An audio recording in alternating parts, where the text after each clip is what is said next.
warahmatullahi wabarakatuh. Waalaikumsalam warahmatullahi wabarakatuh.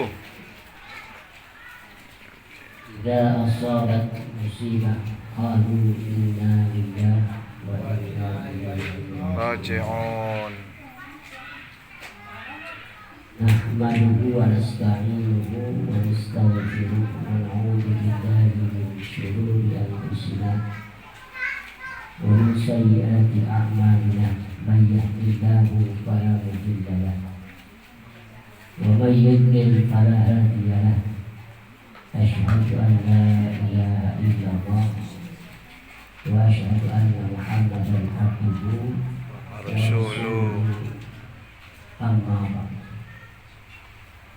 Ibu berdiri sebentar Bu.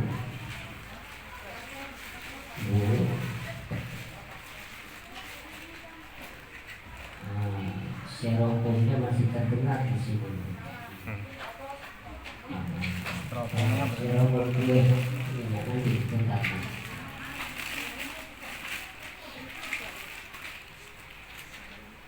Yang kami hormati dan selalu kita doakan untuk keluarga besar almarhum Bapak Junaidi bin Abdul Rahman. Yang mudah-mudahan selalu diberikan kesabaran pada Allah Subhanahu wa taala dalam menghadapi ujian. Yang ujian ini tentu sangat menyakitkan, di mana orang yang tersayang hidup sekian puluh tahun, siang malam pagi sore, tiba-tiba diambil oleh Allah Subhanahu wa taala. Kalau kita tanya kepada Bunda, Bu Guru, ikhlas gak? Rasanya berat untuk ikhlas, tapi perlu proses. Maka dalam rangka mengiringi kesedihan duka dari keluarga besar Pak Junaidi ini, khususnya ibu dan keluarga yang ada di rumah ini, Rasulullah Shallallahu Alaihi Wasallam memberikan sebuah ilmu, Bu, buat kita juga, bukan buat keluarga Pak Junaidi. Dikala sedang menghadapi sebuah ujian, ujian itu ada tiga, Bapak. Ada ujian menghadapi ketika kita menyelesaikan kesalahan, ujian kesalahan, ujian kesulitan, dan ujian kesenangan. Yang paling sulit adalah kita untuk menjalani hidup ini adalah bagaimana kita menyikapi ujian kesalahan. Kalau ujian kesusahan, kesedihan bisa dialami oleh orang-orang baik Islam maupun di luar Islam, ujian kesenangan pun demikian. Tetapi ujian kesalahan sangat sulit. Kenapa? Misalnya sebentar lagi tahun baru Islam, dimana mengingatkan kepada kita sudah sejauh mana pendekatan kita, ibadah kita, doa kita, zikir kita, tadarus kita, silaturahmi kita baik dengan tetangga kita. Kalau ternyata di tahun yang lalu kita agak renggang dengan tetangga, kurang berkomunikasi, memilah-memilih dalam bergaul, mengkotak-kotakan, begitu besok masuk tahun baru Islam ternyata tidak ada perubahan, sulit. Maka ini yang disebut dengan ujian kesalahan kita. Wabil khusus keluarga besar almarhum Bapak Junaidi yang telah meninggalkan seorang istri dan putri tercintanya, ada sebuah doa yang diajarkan oleh Rasulullah Sallallahu Alaihi Wasallam yang bunyi doanya Allahumma. Di situ kata Allah, kata Nabi, ya Allah, ya Tuhan kami, indaka ahtasibu, indaka ahtasibu,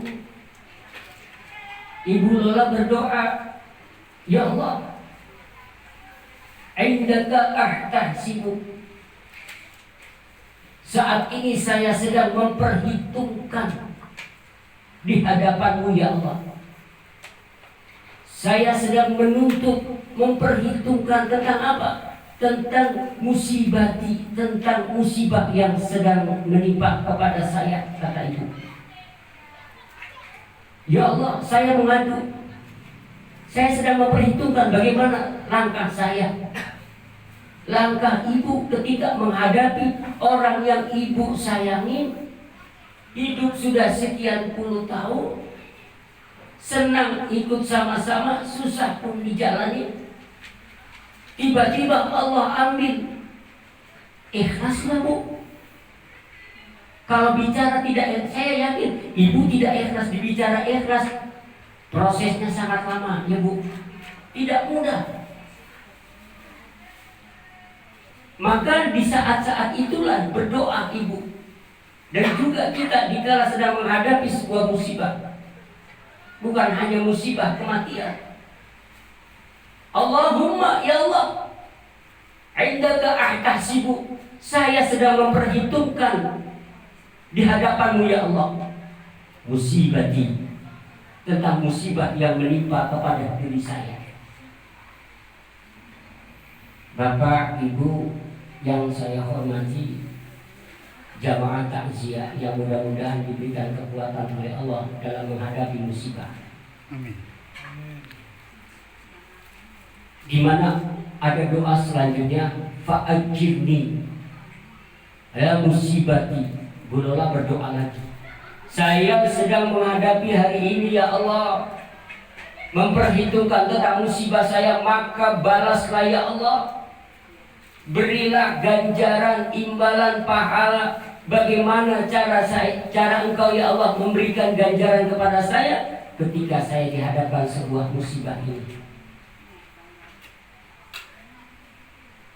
Lalu di ujung doa, ibu pun berdoa, ya Allah, apa di balik ini semua? Berikanlah balasan imbalan yang lebih baik atas musibah yang tertimpa kepada diri saya. Di hari pertama saya pernah sampaikan ke ibu, dikala bapak sudah ada, yang pertama bangun silaturahmi ibu Lola dengan keluarga bapak. Bapak masih punya orang tua, almarhum masih punya orang tua. Nah, hanya bapak atau ibu Lola? Bapak ya. Ziarahin, kunjungin bapak mertua. Mertua pada dasarnya hanya sebuah simbol. Mertua pada dasarnya adalah merupakan orang tua kandung sendiri. Jangan Pak Junaidi sudah almarhum, meninggalkan ibu dan anak, putus hubungan silaturahmi dengan keluarga almarhum. Karena hukum dari silaturahmi ini adalah wajib. Bukan di dalam acara ini kita diajarkan sebuah pesan moral untuk menyambung tali silaturahmi. Ibu-ibu dan Lola wajib hukumnya menyambung tali silaturahmi kepada keluarga almarhum. Bukan hanya yang terkena musibah saat ini, kita pun wajib hukumnya untuk menyambung tali silaturahmi. Karena apa? Hebatnya ibadah kita kepada Allah Subhanahu wa Ta'ala, tetapi hubungan silaturahmi kita dengan saudara, hubungan silaturahmi kita dengan tetangga, hubungan silaturahmi dengan teman ternyata tidak mampu kita pelihara, maka nilai ibadah kita kepada Allah Subhanahu wa Ta'ala belumlah dikatakan sempurna. Karena apa Bapak Ibu, kelak nanti di yaumul kiamah di dalam kitab Tanbihul Ghafilin dijelaskan, ada seorang umat manusia yang di dunia rajin ibadah, wajibnya dia kerjakan, jamaahnya dia kerjakan, sunnahnya dia kerjakan, dan bahkan telah melaksanakan ibadah haji. tetapi silaturahminya dia tidak bisa menjaga. Silaturahminya dia rusak. Mantu merusak hubungan silaturahmi dengan mertua. Mertua memutuskan silaturahmi dengan kepada mantu dan anaknya. Diceritakan dalam kitab tadi, orang tadi ahli ibadah, Pak. Satu langkah dia mendapatkan kenikmatan dari Allah, surganya. Satu langkah lagi dia masuk dalam surga. Di belakang menuntut kepada Allah Subhanahu wa taala, ya Rabb, saya tidak ikhlas ya Allah. Kalau si fulan bin fulan kau masukkan ke dalam surgamu ya Allah. Kenapa? Bukankah dulu di Tambun Selatan Gria Syariah dia hebat berjamaahnya, dia hebat wajibnya, dia hebat sunnahnya. Betul ya Allah, dia memang ibadah kepada Engkau hebat ya Allah. Tetapi dia dulu pernah menyakiti hati saya ya Allah. Dia dulu pernah menjatuhkan nama baik saya ya Allah. Maka di malam hari ini, ibu sekeluarga mohon maaf kalau Pak Junaidi almarhum bin Abdurrahman dulu pernah ada ucap kata yang salah Bu ya. Mudah-mudahan kita maafkan. Menuntut itu orang tadi, satu orang, ya Allah saya tidak ikhlas si fulan bin fulan masuk ke dalam surgamu ya Allah. Kenapa? Karena dia dulu pernah menghina saya, dia dulu pernah menjatuhkan nama baik saya, memfitnah saya ya Allah. Diambil pahala, ditanya dulu oleh Allah, hei fulan, kenal itu? Oh kenal itu tetangga saya di perumahan Gria Syariah nomor 13. Gak tahu siapa nomor 13. Ditanya lagi, pernah kau menzalimi orang tadi? Al-yawma nakhtimu ala afwahihim wa tukallimuna aydihim wa tashhadu arjuluhum bima kanu yaksibun. Di hari itu akan memberikan kesaksian seluruh anggota badan kita, seluruh aktivitas kita kecuali mulut kita dibungkamkan oleh Allah. Betul ya Allah, saya dulu pernah menyakiti orang tadi, saya dulu pernah menghina tadi orang tadi, saya pernah menzalimi orang tadi. Lalu diambil pahala sholatnya Pak selama hidup kita, diberikan kepada yang kita zalimi. Satu orang menuntut, tiba-tiba ada yang menuntut lagi, ya Allah saya tidak ikhlas kalau orang tadi kau berikan nikmat surgamu. Kenapa? Dulu dia pernah merampas harta saya, dia dulu pernah mengurangi timbangan ketika dia usaha, saya dibohongi ya Allah. Betul ditanya, ya betul ternyata dia melakukannya, diambil pahala zakatnya. Lalu ada lagi yang menuntut semua yang pernah dia zalimi selama hidup. Kebaikan orang tadi diambil dan dilimpahkan kepada orang yang pernah zaliminya. Apa yang diperoleh orang tadi bukanlah sebuah kebahagiaan abadan selama-lamanya, tetapi syahwat kesengsaraan selama-lamanya. Itulah buah akibat hubungan silaturahmi kita selama hidup ini tidak diikat erat dengan baik. Dan perlu sekali Bapak Ibu saya ingatkan, untuk membangun silaturahmi ini jangan pilih-pilih, jangan pilih dulu. Biasanya yang banyak dulunya itu adalah jangan pilih-pilih, mentang-mentang dia orang mampu, dia orang kaya, kita mau bersilaturahmi. Dia punya posisi, kita mau bersilaturahmi. Ikat tali silaturahmi dengan erat, dia seiman, seagama dengan kita. Karena apa Bapak Ibu, silaturahmi Nabi kita Sallallahu Alaihi Wasallam mengajarkan bagaimana ketika ibu guru Rasulullah Sallallahu Alaihi Wasallam ditinggal istri tercintanya. Hati Rasulullah memang tidak ikhlas, hati Rasulullah tidak menerima untuk membentuk sebuah keikhlasan, proses. Tapi Rasul melakukan silaturahmi kepada keluarga istri atau mertua dari istri Rasulullah Shallallahu Alaihi Wasallam. Inilah sebuah ilmu. Jadi almarhum Bapak Haji Junaidi yang pada dasarnya menolak di malam ketiga ini masih ada di sekitar kita. Cirinya apa? Cirinya kalau almarhum belum meninggalkan kita, siapa sih yang sebenarnya meninggal? Apa yang disebut dengan mati? Jasadnya kembali ke dalam tanah, ruh memang kembali kepada Allah Subhanahu wa Ta'ala. Ciri diantara kalau almarhum itu masih mengunjungi saat sudah meninggalkan keluarga, ciri pertama didatangkan dalam mimpi. Satu, kalau ibu ketika tidur yang biasa di sebelah kanan ada bapak, ibu ketika tahajud berjamaah, tiba-tiba ibu tahajud sendiri. Di malam ketika bapak sudah tidak ada di sisi ibu, terlelap ibu tertidur, bermimpi kedatangan bapak, itu adalah merupakan pertanda almarhum Bapak Pak Junaidi. Saya selalu menyebutkan Pak Haji Junaidi gitu. Amin. Udah niat ya mau pergi haji ya? Ya Allah, udah niat. Lidah saya kok melintir dulu dari kemarin Haji Junaidi gitu. Udah niat 2 tahun yang lalu, udah 3 tahun yang udah sempat setor belum? Udah setor, udah daftar.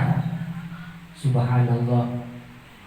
Mudah-mudahan ini beliau dipredikatkan sebagai hatam Allah ya Pak Eko ya. Pak Eko yang udah pernah umroh nih, ilmu dari sana. Pak Junaidi sudah daftar untuk melaksanakan 2 tahun lalu pergi haji.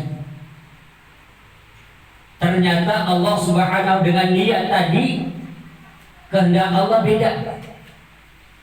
Mudah-mudahan almarhum menjadikan haji yang mabrur di hadapan Allah Subhanahu wa Ta'ala. Diikut rombongan mana Bu? Dari Tambun, daerah Tambun ya. Oh dekat Yaping. Alhamdulillah, mudah-mudahan niat dari almarhum yang sudah 2 tahun yang lalu untuk melaksanakan ibadah haji bahkan sudah daftar Pak. Kita doakan mudah-mudahan di malam hari ini dan malam-malam berikutnya beliau dijadikan hamba Allah, ditempatkan di alam kubur yang sesuai dengan amal ibadahnya. Segala niat yang baik dapat mengurangi segala kesalahannya, dan keluarga yang ditinggalkan pun diberikan kesabaran. Amin ya rabbal alamin. Kembali ibu bapak sudah tidak ada adalah sebuah peristiwa yang sulit untuk dilupakan. Dan yang pertama, ciri kehadiran bapak masih ada adalah ibu didatangkan dalam mimpi. Mimpi itu adalah merupakan jembatan komunikasi bagi ruh secara misterius.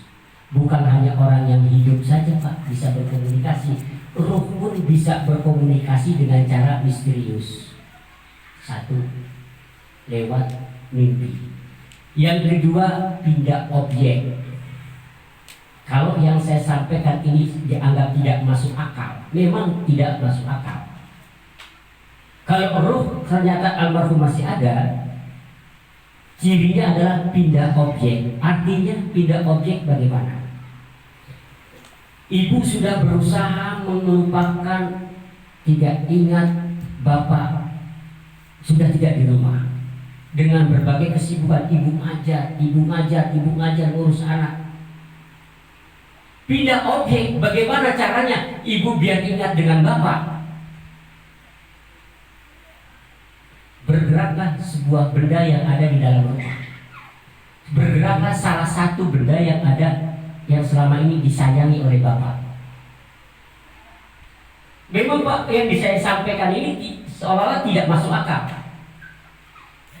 Tetapi gerakan yang dilakukan oleh ruh secara misterius kita tidak bisa melihatnya. Tadi saya katakan, ibu sudah berusaha dari 7 hari, besok sampai 40 hari, 100 hari sampai ibu sudah berusaha untuk melupakan kejadian ini. Tapi roh mempunyai sebuah gerakan yang manusia itu tidak bisa melihatnya. Bagaimana? Benda yang bapak sayangin bu, yang ibu biasa lupa naruh, itu akan diperlihatkan di situ. Bingung, loh kok biasa bapak nih, misalnya bapak pakai kacamata, ibu biasa taruh, bapak sering baca kitab ini di suatu tempat. Nah, ibu tiba-tiba teringat, ini yang biasanya bapak pakai, ini biasa bapak amalkan. Kembali alam pikiran ibu mengingat kembali bapak. Pindah objek namanya. Mimpi sudah tidak mimpi lagi, tapi pindah objek.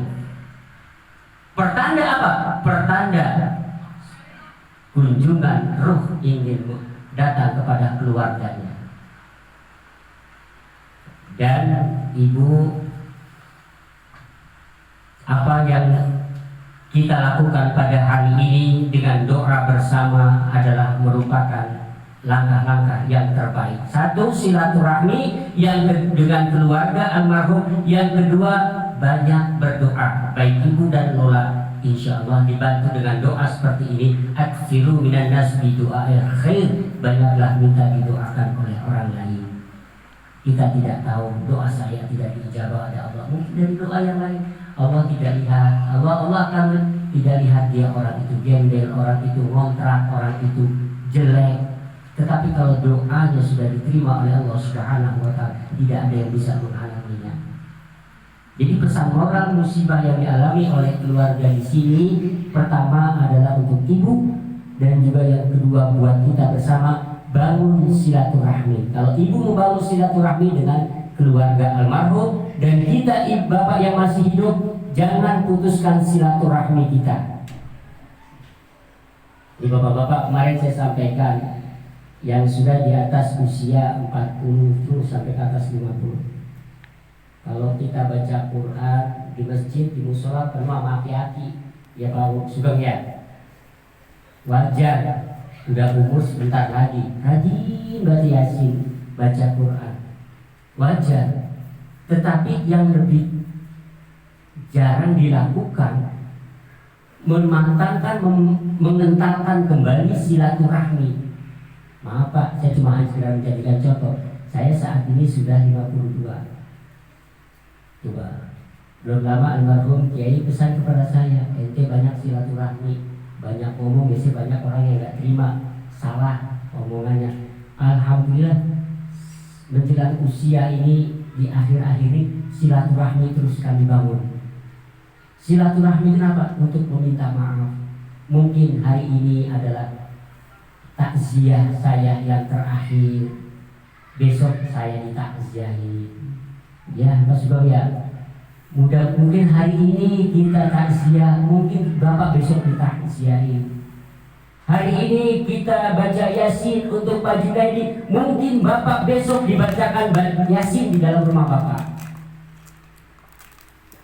Hari ini Pak Junaidi dimakamkan, kita lihat, mungkin Bapak besok akan dimakamkan.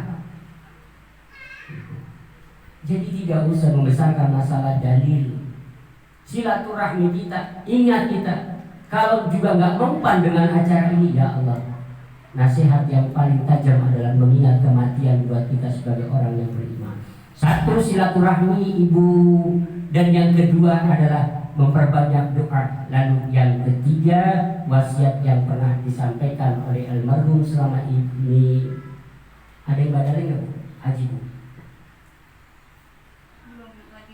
Enggak, artinya saya cuma kasih gambaran. Kalau ibu kan sudah tenang, niat Bapak ada dua, Ibu jalani, dua wasiat haji.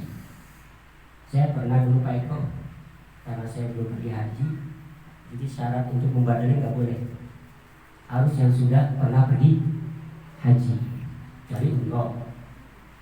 Dulu ada wali murid saya di Grand Wisata Bu. Ini kejadiannya perempuan, istrinya, dia kerja di Bank Universal. Udah setor di KBI Al-Azhar Kalimalang Bu. Terus teman-teman sepakat, Pak Haji Zaidun, Pak Haji Toto, Dr. Haji Hartono, semua para petinggi-petinggi tabiat udah setor Bu. Udah setor, daftar, tiba-tiba delegasi murid yang dari wisata itu, wali murid itu datang ke yayasan, udah daftar, terus saya mau melanjutkan niatnya almarhum. Ibu tidak berangkat, tapi ingin badalin bagaimana badalin.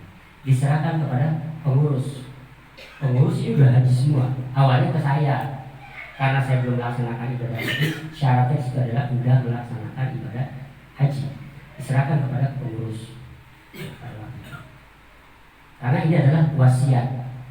Nah, bagaimana nilai ibadah haji dari almarhum?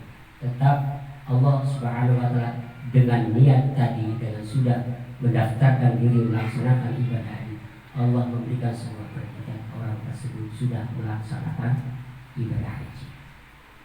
Akhirnya berangkat dari haji tadi untuk membadalkan.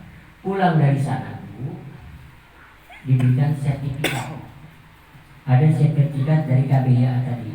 Tadi kata Bapak rombongan dari Tambun dekat Yapi itu akan mengeluarkan sertifikat, Bapak daftar akan mengeluarkan sertifikat. Ternyata itu membadalkan Haji Junaidi bin almarhum Haji Diksa. Bisa dibadalin kalau lagi sudah tenang, ada niat untuk melanjutkan wasiat beliau haji, monggo silakan ibu ya, atau melemparkan kepada pengurus yayasan rombongannya silakan. Nah, bapak-bapak, ibu-ibu yang saya hormati, itulah 3 pesan moral yang dapat saya sampaikan. Mudah-mudahan ini bermanfaat untuk diri saya khususnya dan tentunya bagi kita semua yang hadir pada malam hari ini. Dan sebelum kita nanti Pak Ustadz Nur akan memimpin doa, tidak bosannya mengingatkan bapak-bapak, saudara yang ada di perumahan Dia Syariah, kita ada saudara kita dalam perumahan ini yang seiman, seagama, ada yang meninggal, siapapun dia, status sosialnya apapun, yuk kita sama-sama untuk mendoakannya. Insya Allah selama saya masih ada umur, saya bisa sampaikan kepada Pak Eko. Insya Allah kalau kita kasih kabar, saya ikut sama-sama mendampingi mendoakan takziah di Dia Syariah ini. Insya Allah doa langkah yang Bapak Ibu lakukan, undangan ini yang mulia ini akan dibalas oleh Allah Subhanahu wa Ta'ala dengan sebuah kebaikan yang luar biasa. Hanya itulah sekelumit tentang tausiah kapuk siri, yaitu watawassabil haq watawassabil. Mudah-mudahan ada manfaatnya. Terima kasih. Assalamualaikum warahmatullahi wabarakatuh. Waalaikumsalam warahmatullahi wabarakatuh.